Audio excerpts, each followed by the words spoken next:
everybody. I'd like to welcome you to the Smashfund call. This is a team huddle call. I call it a tribe huddle call. We've got a guest speaker on the call tonight, which I cannot wait to introduce to you. My name is Patrick Clunan. I'm out of Cleveland, Ohio, and been involved in Smashfund for the last couple of months. Could not be more excited about it.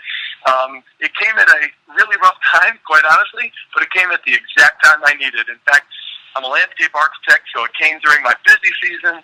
I've got 5 teenagers, 4 girls that are teenagers, 1 graduating, all kinds of things going on in my life. As I know, in all of your lives, things are very, very busy for everybody. So sometimes these opportunities come along at the right time, and sometimes they come along at a time that you didn't expect. And that was my case, but it is the right time, let me tell you. So I'm very excited to be a part of Smashfund. I've seen my team grow to hundreds and hundreds and hundreds of connections, and I could not be more pleased with where this company is going and the vision. So what I wanted to do was get our founder and our CEO, Rob Towles, on the call with us tonight, because he is going to share with us. My goal is that we're going to get some tools that we need. We're going to get some great information. We got a lot of questions. I've asked some of my team members to post some questions to me, so we're going to drill through those like a machine gun. We're going to get this done. We're going to hit it really hard, so that, and our goal is to really help you. Number one, we're going to help you build your belief in what you've got. We're going to build your belief and expand your vision, maybe in a way that it needs to be expanded so that you can be motivated to action. By the end of this call, we want to give you some tools, we want to give you some belief and some vision that are going to propel you to really become the reason why Smashfund becomes a success for yourself and for the world. And we could not be more excited. Remember, you are the author of your own legacy. It's up to you. It's up to me to make this a success for my family and to leave legacy. So with that, I've asked Rob to come on the call with us today so that we can really hit this and we can get a lot of these questions answered. So I just want to make sure, number one, that Rob, are you with us? I am, Patrick. Can you hear me okay? Yeah, you sound great, man. I'm so glad that you're on the call. Thank you for taking the time out, and I know we got hundreds of people on this call right now, so we could not be more pleased to have you. So we're going to get through some of these questions. We talked a little bit earlier, and so I'm excited for what you have to say and what you have to share with us tonight. So thanks for being on the call. This is good. We're doing something really fun. And everybody needs to know about it. So. No problem. Well, first of all, I know time's limited. I know we have a hard stop in about 25 minutes. But, one of the things I see just looking at your website earlier is I think everybody needs to get paid really, really well so they could enjoy some of the landscape that you design. That's a pretty amazing company you have, man. Thank you. It's been 25 years in the making, but we're excited. But you know what? I appreciate that, Rob. But right now, I want to talk about what you are creating for all these people. The first question is the easiest question of the night. How do you pronounce your last name? Towles. Yes, Towles. Because I've listened to a lot of YouTube videos, and I hear Towles, I hear Tools, I hear Towles, and so I'm like, holy cow, and then I keep fighting myself saying the wrong thing until I thought of a toll booth. And so that's the way I remember it. So we got to get it straight because we don't want to misrepresent you, and I just think of a toll booth, and every time somebody drives through our network, we get paid. So that's how I remember it. Easy way. That's great. So that's the easiest question of the night. But listen, I've got a list of questions. As I mentioned, we're going to drill through this because I know you have limited time. So what I'd like to start with is, in your own words, what would you define a revenue sharing public benefit corporation to be? What is the significance of having that title in our repertoire? Yeah, that's really twofold. The first part on the revenue share side, that falls right into the share economy, right? So I think everybody's getting really familiar with Uber, Zipcar, different companies like that. Sue, obviously, they grow by 10,000 users a day, and that's really part of the new share economy, and that's the company sharing its revenues with its users instead of kind of blowing the marketing budget right on advertising firms. On the public benefit corporation side, we decided to file that paperwork because we believe we could get that filing, and that is really being able to show a little bit more fiscal responsibility than the next C corporation. It allows us to be profitable, but it also allows us to kind of announce to the world what we're doing differently that benefits the public more than anybody else. We received that classification almost overnight.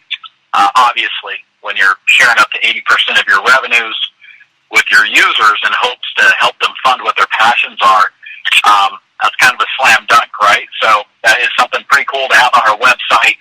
And, and I think it makes everybody comfortable as far as expansion and global expansion to know that we have a little bit more transparency than anybody else does in the C Corp arena, that is. So that's the short answer to that.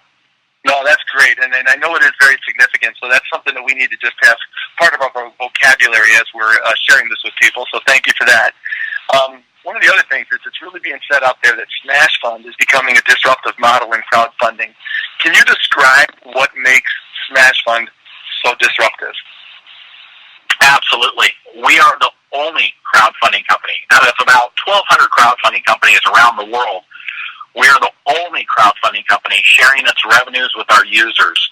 And that's in hopes to actually fund our user base. We want to be the biggest backer of our user base. We all know that crowdfunding is super exciting. It's growing quickly. But there can be up to an 89% failure rate for a lot of reasons. I mean, I think a lot of people know what those reasons are when you start digging into different sites and what people are posting. But if people build a network and user base on our platform, then that's when Smashfund comes in and actually acts as the biggest backer and helps that person fund whatever they're trying to get funded, right? And so I think everybody else in the space would have a really hard uphill battle to compete with what we're rolling out. So it's a game changer. And like I said, we are the only company doing this. There's no other competition, period. Exactly, and that revenue share is going to make it just insanely popular with a lot of people. And let's talk about that a little bit, about the crowdfunding.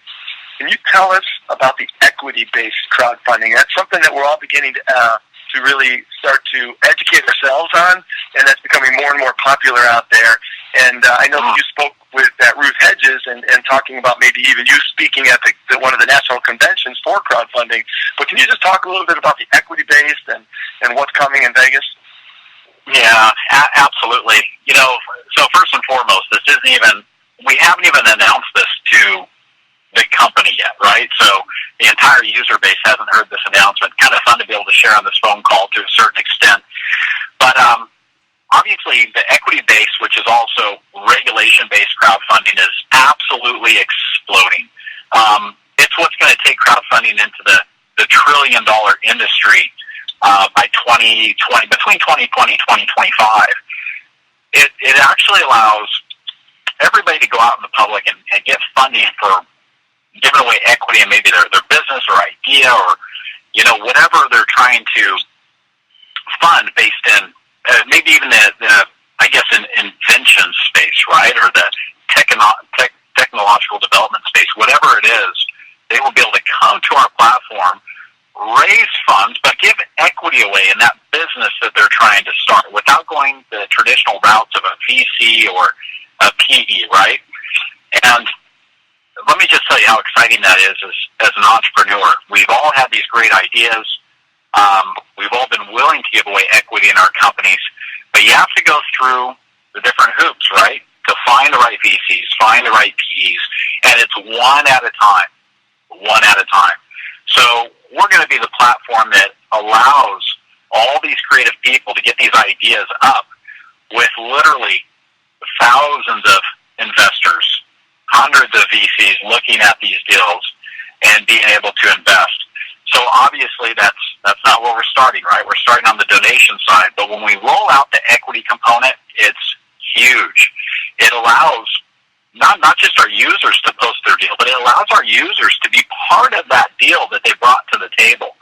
That does not exist with any other crowdfunding company, period. If you look at even Fundable, for example, they're a pretty big guy that's in the equity space already, but they are not going to do anything for you if you bring a potential deal to the table. We have a vehicle that we're going to be rolling out. It's absolutely awesome. RBCs and our SEC attorney's been working on it for quite a while, and it's going to allow our users to take part in that equity raise in that company that gets traction raising funds on our platform. I'm going to leave it at that. There's so much we could talk about. It's truly, Patrick, it's a game changer. It's amazing that our users will be able to be a part of as many deals and have ownership in as many deals as they want to. I mean, it's wild, absolutely wild. Around a lot of people, we got a lot of novice. In fact, I'm one of them about crowdfunding. So I don't know a whole lot about equity-based stuff. I don't know. Sure. There's a lot that are somewhat intimidated by that whole thought. Is this going to be regulated? Do I got to take a test? Do I got to do all these different things? Yeah. Well, we're going to be able to simplify that, correct? For the our user base doesn't need to worry about all that.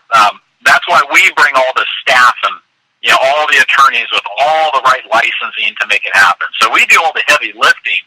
Our users aren't going to have to do any of that. This will be like Shark Tank on steroids, times 10,000. I mean, it's going to be absolutely amazing. But people will be able to post their project or their passion and give away equity in that idea if they choose to do so on this platform without going through all the hoops. We'll have people who will help set the deal up, discuss how much equity will need to be given away to make it happen, all that good stuff, and have thousands and thousands of eyeballs looking at it every single day, and everybody being incentivized to make sure that deal gets funded. But I can't stress enough that the regulation behind all of this is pretty intense. And so that's why we spend the time and the money to make sure this is all rolled out properly, to make sure that everybody's compliant from day one, and we do all the heavy lifting. A lot of companies think maybe they could just roll into equity-based crowdfunding, and they won't be around long. They just won't. It's pretty labor-intensive, but kind of our philosophy, right? Fisher Price easy, no moving parts, Disneyland attractive. We need to do the best job we can to make it super simple for everybody. But you're going to see a lot of dreams come to life through the equity side. Coming into the convention, it's not going to be ready by the convention. Ruth Hedges, obviously, super instrumental in all aspects of crowdfunding. And then we're pushing for Q4. That's what we're pushing for the equity-based side. But we have our hands full, and with everything that's going on now, we have enough for people to be super excited. Awesome. All right, well, tell me a little bit more about the timeline with international expansion, if you will, and the global bank that you were talking about earlier. Well, global banking is absolutely critical when you start to expand internationally, and having the right relationships. Obviously, HSBC is a big backer for international banking, but things are tightening down, especially because of terrorism, right? Money laundering. Things are a lot different outside the U.S. and Canada. So we spend significant resources making sure that we have all those assets in place. So we've been working heavily on the banking side internationally. There's a few things that happened recently that will allow us to push into different countries and territories quicker than we thought. Not quicker timeline, but quicker once one country's in, the next country, back to back. So we're looking at possible expansion Q4. Originally is in January to start pushing into other territories. And so it's going to be a balance. It's going to be a balance between international expansion and also rolling out the equity-based component. It might be kind of a perfect storm. You might see a lot of that start to take place in Q4. But I have to tell you that I think the U.S. and Canada is going to be super, super small compared to the reach we're going to have around the world. I mean, we are literally bombarded every single day with requests for different countries. People that are already on the ground over there, they're ready to expand, they're excited. But it takes a lot of framework to make that happen. But you can see companies like Uber, they make it happen pretty quickly now. Zoo makes it happen. So we work with a lot of the same assets and resources, and so we're excited about it. Well, that's awesome. We already have people on the call from Australia tonight, so we're pretty excited about that as well. So that's going to be exciting to see that unfold. So the next question I have for you, what's next, Rob? What's coming? You were sharing and leaking out a little bit about these videos, and can you just share a little bit about that and what's coming up next in the next few weeks? Yeah, absolutely. Well, I touch base with our entire team almost every single day. We have a pretty large staff at this point, obviously, for what's coming. They're still on target, they said, for end of June, early July. You're going to start seeing quite a bit of a push next week. Different brand assets coming to life, what the brand looks like, some of the functionality, and they're going to start warming everything up to get the doors open. This is much more than creating just a crowdfunding platform, if you will. We found that through the beta process, what people wanted more than that is they really wanted a social network with crowdfunding functionality. And so the build it's amazing. It's an absolutely amazing build. We own everything, by the way. This is all of our technology, ground up. We own it. And we wouldn't have it any other way. But when you do that, it takes time. It has to be done right. So V1 is what everybody's expecting to come out pretty quick. That is the kind of the guts and the first rendition of social networking capability, and then also the crowdfunding functionality. And then the first explainer video. I'll tell you what, if there's anything that I get heat for, it's getting the darn explainer video out quickly, right? Everybody wants just one video to come out from the company. And so I'm pretty picky with those things. I'm a kind of a design guy. I'm a brand guy. I like to make sure that everything looks absolutely amazing. So I've been reviewing the script every single day. Last I looked, it's down to 297 words for the first explainer video, and it kind of runs through what crowdfunding is, first of all, and then second of all, how our model is different, how the revenue share works, and trying to keep that all between 2 and 3 minutes is crazy. And it might sound silly, but these little videos between 2 and 3 minutes, they cost tens of thousands of dollars. They're not cheap to get done, so we want to make sure we do it right the first time, and then if we get the first one right, then we can start to splinter off little short segments that maybe talk about how to use this feature or use that feature. But it's funny because you would think, well, people really know what crowdfunding is now, but to be honest with you, a lot of people don't. They just don't know what it is yet. And the other day I came across an explainer video for Pinterest. Pinterest wasn't getting off the ground like they thought it would. I know it sounds crazy now, but they had to come up with an explainer video. 2-minute explainer video. This is how Pinterest works, and you used to have a bulletin board when you were a kid, and this and that. It was really funny.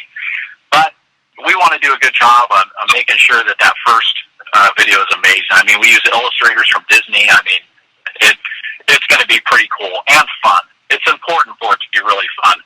So that timeline is on me, and so I know I get all the crazy hate mail and all that, but it's me that drags the feet on that because I'm the last say on the video. So if there's a color I don't like or a word I don't like or a voice I don't like, then I slow it down. So, but they are on track to roll that out this month. It's pretty exciting. So yeah. You think by the end of June we might be able to see a little teaser video? Well, our delivery date on that is 6/20. I might have pushed it back a little bit yesterday, but we'll see. They're working hard on it. We'll say July 1st, just to keep everybody connected. Right? Yeah. Right. Yeah. Let's under promise and over deliver. That's what my team keeps telling me. But hey, we got entrepreneur call now, so we gotta, that's something that they're aware of as well. So, let me go into some of these yes and no questions that you and I discussed, and we're just going to smash through these things. It says, what outsider? Will an outsider who's not part of Smashfund be able to see the campaigns and donate if they'd like? Oh, absolutely. We are a crowdfunding company, of course. Right. Yeah, it doesn't matter if they're in your network. Yeah, backers from all around the world could come onto your profile just like anybody else and contribute. And we'll be able to put the Smashfund logo with that campaign on our Facebook, Twitter, LinkedIn, all of those social medias too, right? Of course.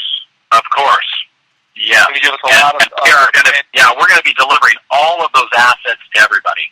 And right now, one of the things our compliance department struggles with is so many people making their own videos and all this stuff, and some of it's good, and some of it causes a lot of work for us. Right. But we'll keep on delivering more and more assets, and hopefully people won't feel the need to do that in the future. Gotcha. All right, I have another question. If a person of mine drops out and they have a few personals, do their personals leave also, or do they always remain viral? They always remain viral. Absolutely. Great. There's also talk about it in other countries that are, low income per month. People, in Russia, have an income of less than $150 a month. Well, we have a different monthly premium fee in Russia and other countries that are more depressed economy. Yeah, so what we're going to do first, what we're going to have our hands full with is expanding around the world at the price point we're at and in English. Okay, so we could penetrate hundreds of millions of people by doing that first. There's a lot of reasons for that, specifically around technology. The second thing we'll do is start to look at additional languages and one additional price point. We've already landed on what the other price point is, because you have to think ahead for this, right? Sure. And so we would be looking at 2 price points around the world in the future. But first and foremost, English-speaking territories, the price point that we're at, so which currencies match up with that, obviously, and also rolling out equity/regulation-based. Right. Those are priorities at this point. Awesome. And one of the practical questions that everybody's asking is, there are people who want to know when the day launches, whatever that day happens, when the credit cards are run, how are you going to roll out people having their credit cards swiped? Do they have a chance to, if they don't want to do it, do they pull back? Which obviously I wouldn't recommend quitting on the first day of a company opening. That doesn't make a lot of sense, but fear is involved and people don't know, so they want to see. So do they have an opportunity to say, you know what, hold off on my credit card, or will they be flushed out of the system? How does that work? How's that going to flush out? Well, what will happen is all the functionality will start to go live, and everybody has an enrollment date, if you will. So whether that's the first or the third or whatever, everybody came in on some date. So all the functionality will start to go live, and then people's cards will be run on that date that they came in. So it's not just going to be this hard slam, right? It's going to be a nice, smooth rollout, and everybody's going to have a lot of communication from the company. So nobody's going to be blindsided. Nobody's going to get email that says, hey, your card's being charged right this second or tomorrow. There's going to be plenty of leeway for that. The people that decide not to, devastating for them, because right now everybody's kind of tight within this social graph. It's like being at the beginning of Facebook before that social graph really went viral around the world, right? So the real estate that is being taken up right now will never exist again, and people will walk into these positions maybe in the future, and maybe it'll be like hitting the lottery. I don't know, but anyways, it is going to be a nice, smooth rollout, and people will get to look and touch and feel as these cards start getting run each day. Okay. So to make it clear, let's just say we launch July 1st, and if I came in on whatever May 10th or June 10th, that day on the 10th of July, then I would have my credit card swiped, and then it would just go that 30 days. By the end of that 30 days, everybody's credit card will be swiped. Is that correct? That's correct. And then if they don't, and if you pull out, you actually lose your spot. I'm sure there's somewhat of a grace period on that, but you will not. There is. Patrick, there's a 30-day grace period, and here's the disclaimer. If something changes with any of this, everybody's going to have a ton of notice. As everything stands right now, this is exactly how everything's going to work. But even if somebody's card doesn't go through or whatever the case is, there is a 30-day leeway there. We don't want people they're on vacation, right? And they don't want to be taken out. So, no, I know your heart in that, and obviously we want everybody to succeed, and we want everybody to make this thing and give it a viable try. To make sure that they can take advantage of this first mover advantage. And like you said, this is amazing real estate where we're all sitting right now. It's never going to be duplicated in the history of this company ever. So obviously we're very honored and thankful that you have started this company and that we've heard about it when we did. So that's awesome. So let me go to the next question here. When will we officially open our doors? I don't know the exact date. Anybody that's on the line that's a developer, you know why. And I ask these guys every day for a date, and they tell me, here's the window. And so it's so much technology that comes together, right? There's different APIs. There's, a lot of ground-up things that we've built out, and there's a lot of compliance that's loaded in. So there's so much that comes together at one time, and then you kind of hit the button and you start flushing bugs out from day one. So the only thing I have for you is on that window still, late June, early July. And like I said, our communications and social team, they're amazing. They're not going to catch anybody by surprise.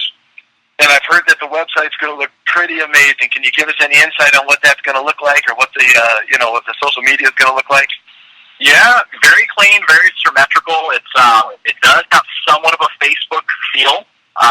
I guess if you were try to peg that down a little bit, and maybe on the profile side, on the actual crowdfunding profile component, probably looks quite a bit like Patreon. They're kind of the cleanest in kind of artist space for crowdfunding. So that'd be a pretty good visual, I think, between the Facebook and Patreon. Well, I know that you guys are putting out some great emails, and the branding that we're seeing already through your emails is spectacular. So I'm assuming that will all be in line with what you've got coming. So in closing here, Rob, what I'd like to ask you is, what would you say to the new person that maybe just heard about this, or all of us are new, crying out loud?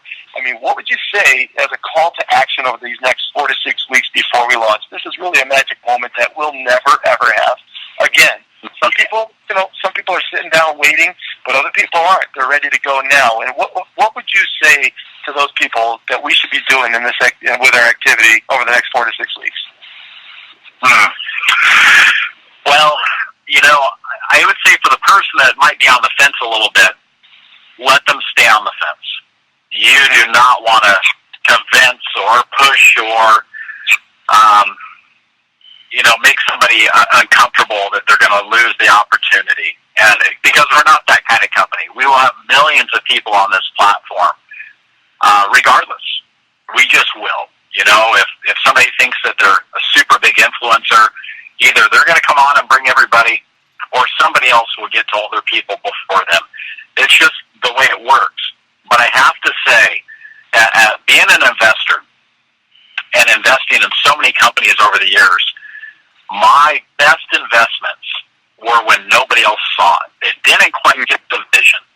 And I was able to come in, and I was patient, right? I was able to go through the ups and downs, through all the betas, didn't complain too much, just try to have faith in the people I invested in, because there are going to be the ups and downs and glitches here and there. But I think everybody on this call would rather go through the ups and downs and all the growing pains if they could be part of Apple in the beginning, Microsoft, Uber, Lyft, right? I mean, you want to be part of that. And I have friends that said, oh man, if you would have told me about that investment, I would have been in. But the reason I didn't offer that investment to them is I knew they would have been a pain. They would have been a pain. And so stay away from those people that you know might be a pain. Anybody that is kind of a forward thinker, you got to tell them as soon as possible. Otherwise, they will be devastated if you didn't, because it could mean the difference of just thousands and thousands of dollars over the months and the years as we build this out. So I'd leave you with that. Fantastic. Well, Rob, I really appreciate everything you said tonight. I know you have to get on to your next appointment, and I'm going to go ahead and close out the call, but I do want to release you and just let you go and finish your diet. And I appreciate you being on the call. I appreciate everything that you've done for us and the opportunity that you've given us, and we're definitely going to take advantage of it. So thank you very much, Rob. I appreciate it. Absolutely. Patrick, thanks for having me on the call, and everybody that's listening right now, just thank you so much. Thank you for having a great vision and just letting us impact your life in a positive way, and we're going to make you proud. Really appreciate your time. Have a great night. All right. right, thank you very much. All right, Rob, I appreciate it. And everybody, I just stay on the call here for a minute. I just want to share just a couple of thoughts. I mean, I just want you to hear what he said, that this is really an opportunity for the first mover advantage. And we don't need everybody, but what we do need is to share it with the people that get it, and then we need to continue. One of the things that we do we've done team huddle calls, which are helping train, and the last one that we did came up with a script that basically said, hey, can I have 15 minutes of your time? And I have people using that simple little line over and over and over and over every day and are seeing amazing results, because we just got to get this information in front of people, because you don't know where the next big hit's going to be. And we have an opportunity here that we really need to give it away. We really need to share it with everybody that we possibly can, because we are the creators of our own destiny. We're the author of our own legacy. We can go out there and we can build a legacy for our families. And that's what I've been doing. And you know, I've seen a couple of times in my last 25, 30 years of being an entrepreneur where I was at the right place at the right time, and I took advantage of it. I went for it. I worked the time zones. I made phone calls, you know, when I should have been sleeping or should have been playing or doing something, and I chose not to. I said no to those things, and I said yes to my future. And it was the weeks that I did that in this sort of pre-launch. It feels the same way for me right now, in this sort of pre-boarding stage that we are in. This is where all the money can be made. What you do over these next 2 to 3 weeks, or 4 to 6 weeks, whatever it's going to be, it could pay you for literally years and years and years, and it could literally change your life, and it can change the legacy of your family. And that's not something to be it's not something to be poo-pooed about, because I'm telling you, when you go through history and you look through American history and business history, it's one person who made a difference, who changed completely everything in that family. And you can be that one person for your family. I am choosing this day to be that person. And I am inviting everybody on this call to rally with me. Work your tail off in the summer when everybody else is vacationing. You know, we're all kind of kicking back and wanting to sit by the pool and do all that stuff. I get it. I got 5 young kids, and we're traveling, baseball, all of that. But listen, the work you do right now, it will require a sacrifice. And I implore you, if you've got it in you, then go for it. If you don't have it in you, search yourself out. Get yourself up to speed on the vision of what we have here. Go research crowdfunding. Go research Rob and this company and read everything about it. Because when that is deposited in your brain and then to your heart, that will produce action, and action will produce results, and results equal in money. And that's why you're on this call, whether it's money for yourself or money for a crowdfunding that you're passionate about. So with that, I really thank you for being on the call. We will be doing an opportunity call on Monday night at 9:30 p.m. Eastern Time. You can get with the person that put you on this call, and they'll get you that contact information. It is not the same phone number that we have here, but I just invite all of you to bring prospects to that call, and let's just load those calls up with your friends, your family, your prospects, and you, if you need to expand your vision and continue to hear this message. Go over and over and over Rob's calls, Rob's videos, and videos on YouTube, and saturate your mind in this, and I will guarantee you it will begin to regurgitate out of your mouth, and you will get comfortable and be able to share this with the people around you that so desperately need it in this time. With that, my friends, I really thank you for being on the call. I'm really grateful for Rob being on the call and giving us his time, so let's not waste it. I invite you guys all to just have a great evening. It's awesome, and the Cavs are playing tonight, so we're excited about that. I know you out in California may not be as excited about the Cavs as I am, but we're looking forward to it. Looking forward to Smashfund. Thank you, everybody. Have a great evening, and God bless you. Good night.